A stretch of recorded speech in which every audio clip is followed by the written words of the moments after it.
खबरों की शुरुआत करेंगे उत्तराखंड की बड़ी खबर के साथ। आपको बता दें कि पुलिस प्रशासन की टीम हल्द्वानी के बनभूलपुरा क्षेत्र में अवैध रूप से निर्मित मदरसा एवं मस्जिद को हटाने गई थी और जैसे ही टीम ने अपनी कार्रवाई की, बड़ी संख्या में गुस्साए स्थानीय लोगों ने इस कार्रवाई का विरोध में सड़कों पर उतर आए और बैरिकेड तोड़ते हुए जमकर बवाल किया और इसके दौरान भीड़ ने वाहनों में आग लगा दी और इस बवाल में 4 लोगों की मौत और 100 से अधिक पुलिसकर्मी घायल हो गए।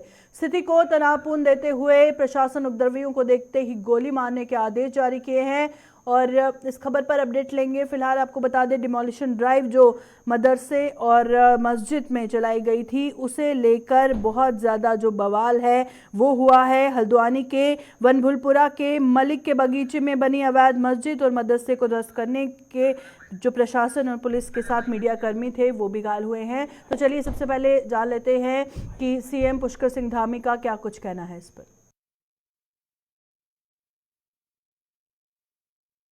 हल्द्वानी के बनभूलपुरा क्षेत्र में न्यायालय के आदेशों के क्रम में प्रशासन की टीम अवैध अतिक्रमण को हटाने गई थी।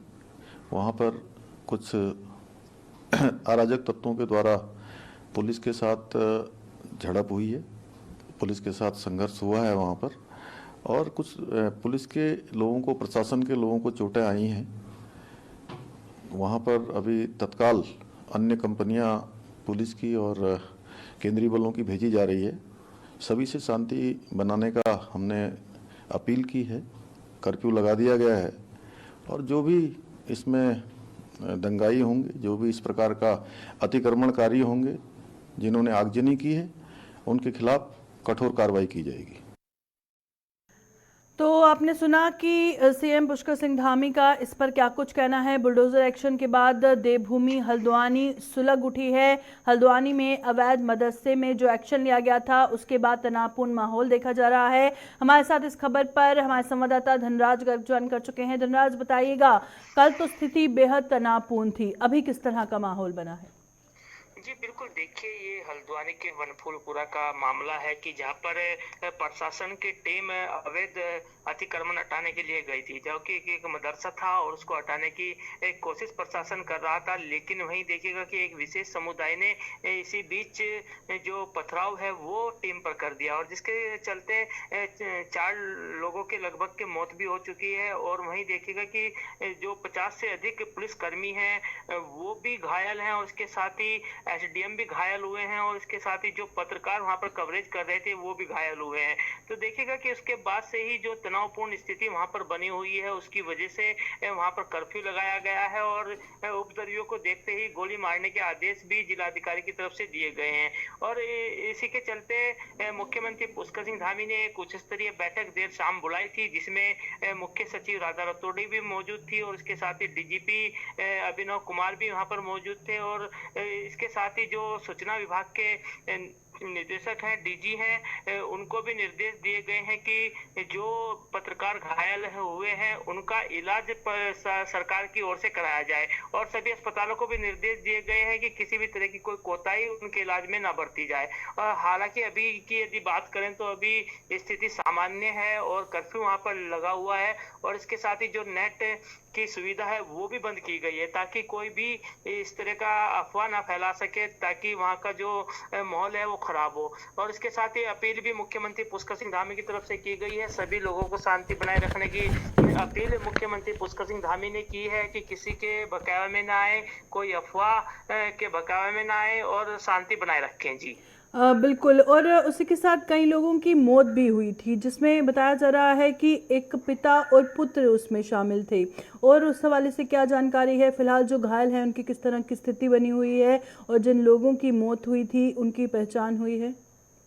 जी बिल्कुल, देखिए जो मौतें वहां पर हुई हैं, क्योंकि लगभग 5 के करीब मौत हो चुकी हैं, जिसमें एक पिता पुत्र की भी मौत हुई है, जिसके जांच के आदेश भी मुख्यमंत्री पुष्कर सिंह धामी ने दे दिए हैं कि आखिर किस तरीके से मौतें हुई हैं, क्योंकि लगातार वहां पर जो उपद्रव करने वाले लोग थे उन पर भी कठोर कार्रवाई करने के निर्देश मुख्यमंत्री पुष्कर सिंह धामी ने दिए हैं और जो स्थानीय लोग थे उनमें से ही वो लोग हैं जिनकी मौतें हुई हैं। हालांकि जो पुलिस प्रशासन की बात करें तो पुलिस प्रशासन की तरफ से कोई भी इस तरीके की मौत की मामला सामने नहीं आया है, लेकिन घायल जरूर है और जो घायल हैं उनका इलाज अस्पताल में चल रहा है और अस्पताल को भी निर्देश दिए गए हैं कि किसी भी तरह की कोताही ना बरती जाए और उनका इलाज सही से किया जाए। और लगातार हम देख भी रहे हैं कि जो माहौल है अभी शांत है और इसके साथ ही मुख्यमंत्री पुष्कर सिंह धामी अपील करते हुए भी नजर आ रहे हैं कि कोई भी किसी के बहकावे में ना आए, शांति बनाए रखें। चलिए, बहुत बहुत शुक्रिया हमारे साथ ज्वाइन करने के लिए। हमारे संवाददाता धनराज गर्ग हमें जानकारी दे रहे थे और उत्तराखंड में जो तनावपूर्ण माहौल बना हुआ है उसे लेकर कोशिश की जा रही है कि माहौल को सामान्य किया जाए और जो उपद्रवकारी हैं, जो माहौल को बिगाड़ रहे हैं, उसे लेकर एक सख्त ऑर्डर सामने आया है। उपद्रवियों के खिलाफ गोली मारने के आदेश जो हैं वो सरकार द्वारा दिए गए हैं। राज्य में पर्यटन को बढ़ावा देने के लिए उत्तराखंड पर्यटन विभाग और IRCTC के बीच एक AMU साइन हुआ है और इस संबंध में पर्यटन एवं धर्मस्व मंत्री सतपाल महाराज ने प्रेस वार्ता की और मीडिया को इस MOU के बारे में जानकारी दी। उन्होंने कहा कि मानसखंड स्थित विभिन्न मंदिरों के भ्रमण हेतु पहली ट्रेन अप्रैल 2024 में संचालित की जाएगी। ये ट्रेन कोलकाता से मानसखंड के लिए चलेगी और सतपाल महाराज ने बताया कि भारत के सुदूर इलाकों में सैलानियों को उत्तराखंड के दर्शनीय स्थलों तक पहुंचने में ये काफी सराहनीय प्रयास होगा और इस ट्रेन के संचालन से राज्य के पर्यटन विकास को भी एक नई दिशा मिलेगी। इसके अलावा उन्होंने बताया कि भविष्य में तमिलनाडु से कार्तिक स्वामी मंदिर, रुद्रप्रयाग, उड़ीसा से जगन्नाथ मंदिर, उत्तरकाशी आदि के लिए भी यात्रा कार्यक्रम बनाए जाएंगे और इस ट्रेन में 500 यात्री एक साथ सफर कर सकेंगे और इस ट्रेन में उत्तराखंडी व्यंजन भी उपलब्ध होंगे। और सबसे खास बात, प्रवास के दौरान किसी यात्री को होटल में ना ठहराकर इसे ट्रेन में ठहराया जाएगा। ये सारा टूर पैकेज IRCTC और रेल मंत्रालय भारत सरकार के द्वारा सुनिश्चित किया जाएगा। मानसखंड एक्सप्रेस ट्रेन से यात्री दर्शन कर सकेंगे। मानसखंड एक्सप्रेस ट्रेन में 500 यात्री एक साथ सफर कर सकेंगे। ट्रेन के सभी डिब्बे सेकंड AC हैं। साथ ही ट्रेन की यात्रा के दौरान भोजन की व्यवस्था भी होगी। यात्रा के दौरान यात्रियों को उत्तराखंड में के व्यंजन भी परोसे जाएंगे। यात्रा के दौरान होटल व्यवस्था, बसों द्वारा भ्रमण, गाइड आदि को टूर पैकेज के रूप में Indian railways catering and tourism corporation limited, rail मंत्रालय भारत सरकार द्वारा सुनिश्चित किया जाएगा।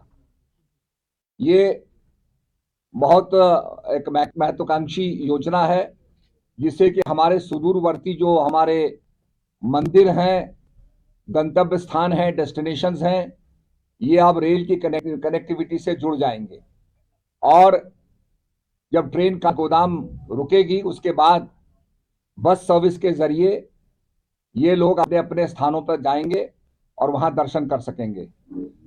मानसखंड माला के लिए ये बहुत ही सुंदर कनेक्टिविटी है और मुझे बड़ी खुशी हो रही है कि आज हमारा टूरिज्म डिपार्टमेंट और इंडियन रेलवेज ये मिल करके इसका MOU साइन किया है।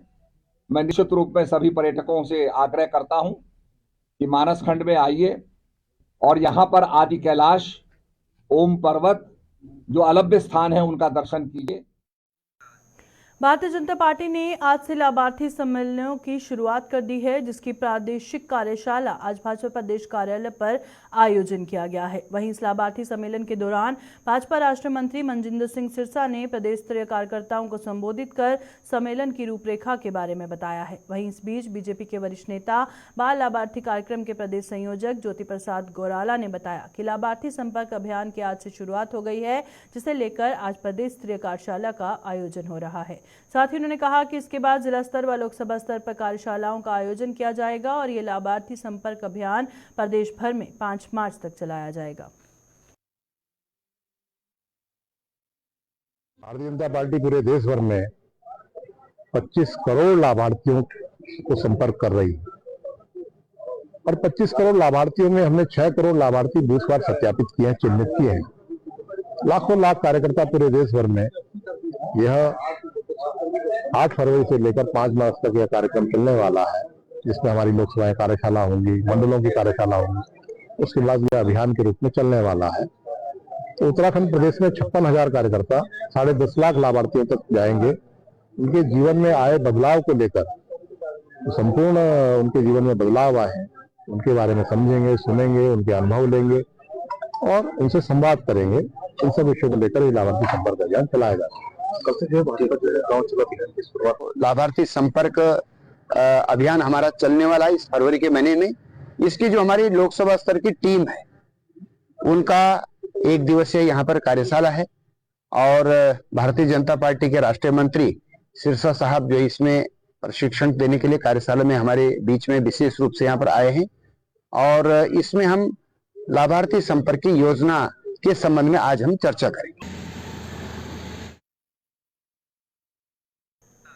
उत्तराखंड में समान नागरिक संहिता का कानून लागू होने पर सभी धर्मों से खुशी का माहौल व्याप्त है और भाजपा लाभार्थी संपर्क सम्मेलन में पहुंचे भारतीय जनता पार्टी के राष्ट्रीय सचिव मनजिंदर सिंह सिरसा ने धामी सरकार के इस फैसले का स्वागत किया है। उन्होंने कहा सरकार के इस फैसले में सभी वर्गों को साथ में लेकर चलने का काम किया गया है और उन्होंने कहा पहली बार ऐसा सिविल कोड मिला है जिससे लोगों के सम्मान में इजाफा हुआ है।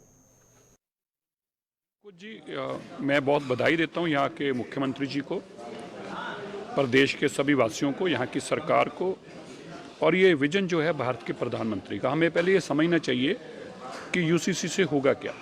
ये पहली बार भारत को एक रिलीजन न्यूट्रल, जिसमें किसी भी तरह के धर्म की हस्तक्षेप ना हो, एक ऐसा हमें यूनिफॉर्म सिविल कोड मिला है। ये सिविल कोड के अंदर ना कोई धर्म को सीधे तरीके से, ना असीधे तरीके से, ना डायरेक्टली ना इनडायरेक्टली किसी तरीके से भी इसका हस्तक्षेप ना हो, ना किसी धर्म को सीधे तरीके से या असीधे तरीके से इसकी कोई चोट पहुंचे, ना किसी धर्म के साथ इसका टकराव हो, ना सीधे तरीके से ना असीधे तरीके से।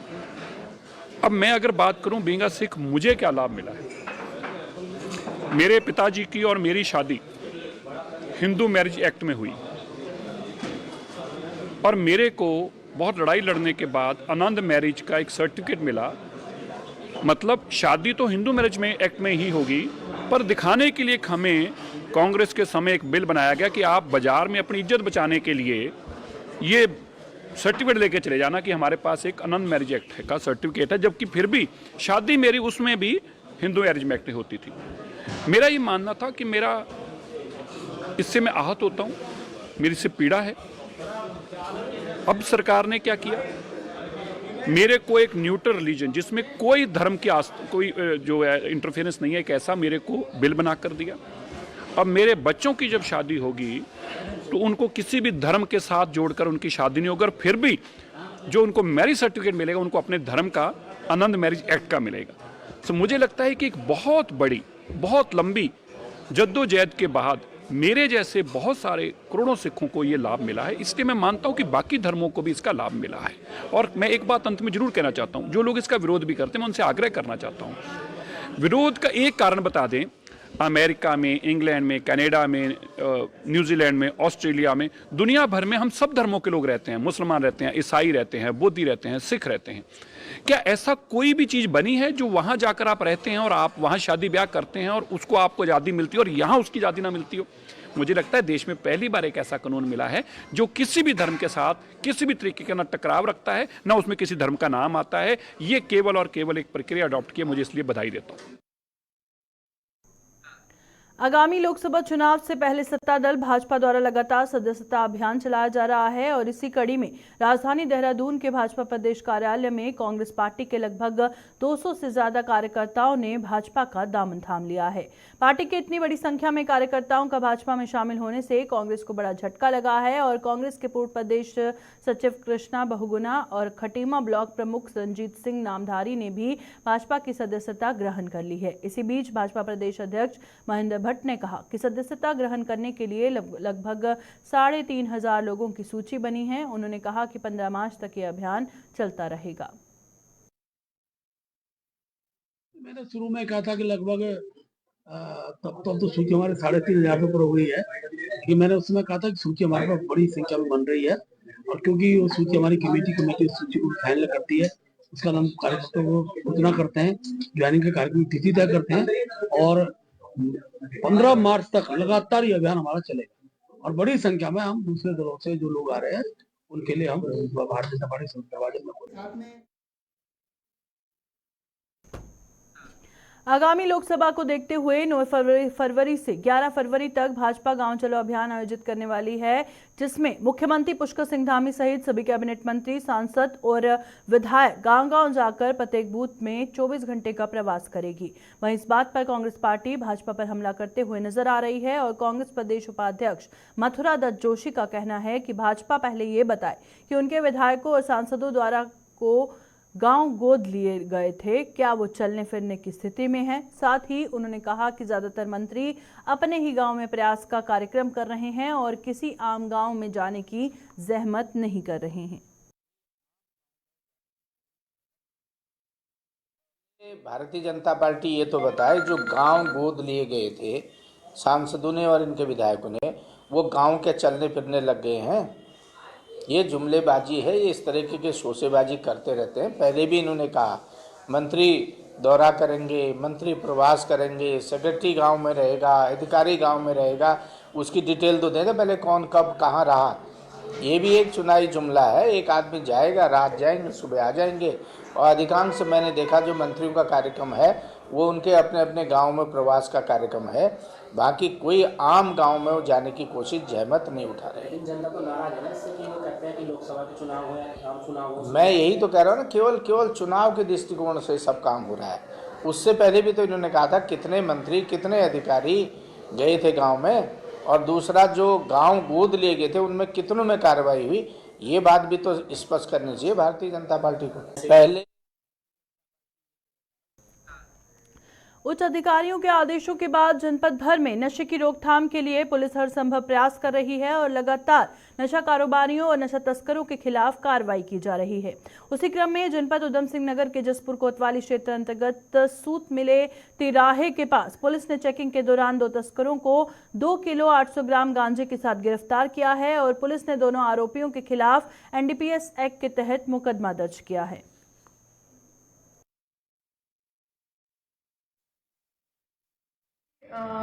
उत्तराखंड पुलिस द्वारा बार बार लगातार देवभूमि को ड्रग फ्री बनाने के लिए लगातार उधम सिंह नगर पुलिस द्वारा कार्रवाई की जा रही है, जिसमें जसपुर पुलिस द्वारा बहुत अच्छी कार्रवाई करते हुए 2.8 kg गांजा पकड़ा गया 2 लोगों से, जिसमें से एक जसपुर का ही निवासी है और एक रामपुर का निवासी है। तो जसपुर पुलिस द्वारा बहुत अच्छी कार्रवाई की गई। क्या इनका आपराधिक इतिहास वो सब इन्वेस्टिगेशन में लिया जाएगा, अगर इनका आपराधिक इतिहास होगा तो। मुख्यमंत्री पुष्कर सिंह धामी द्वारा प्रदेश के उत्पादों को राष्ट्रीय एवं अंतर्राष्ट्रीय स्तर पर स्थापित करने हेतु एवं उत्पादों की गुणवत्ता, ब्रांडिंग व मार्केटिंग के लिए एक अम्ब्रेला ब्रांड के रूप में हाउस ऑफ हिमालयाज स्थापित किए जाने के निर्देश दिए गए थे और सीएम धामी के निर्देशों के क्रम में ग्राम्य विकास विभाग द्वारा राज्य में प्रचलित सभी ब्रांड्स के उत्पादों की पहुंच बढ़ाने, गुणवत्ता में सुधार करने, मानकृत पैकेजिंग सुनिश्चित करने और ब्रांडिंग एवं विपणन करने हेतु शीर्ष स्तरीय संस्था एवं अम्ब्रेला ब्रांड भवनेब का एक कंपनी के रूप में गठन किया गया है। बता दें कि प्रधानमंत्री नरेंद्र मोदी के कर कमलों द्वारा दिनांक 8 दिसंबर 2023 को इन्वेस्टर समिट के दौरान हाउस ऑफ हिमालयाज का लोकार्पण किया गया था। अब हम सभी माननीय प्रधानमंत्री जी के अंतर्दृष्टि, उनके विचार, उनके मार्गदर्शन के इच्छुक हैं, तो सभी की तरफ से करबद्ध होकर मैं प्रधानमंत्री जी से निवेदन करती हूँ जी से। अभी के बुलेटिन में फिलहाल इतना ही। दीजिए इजाजत। नमस्कार।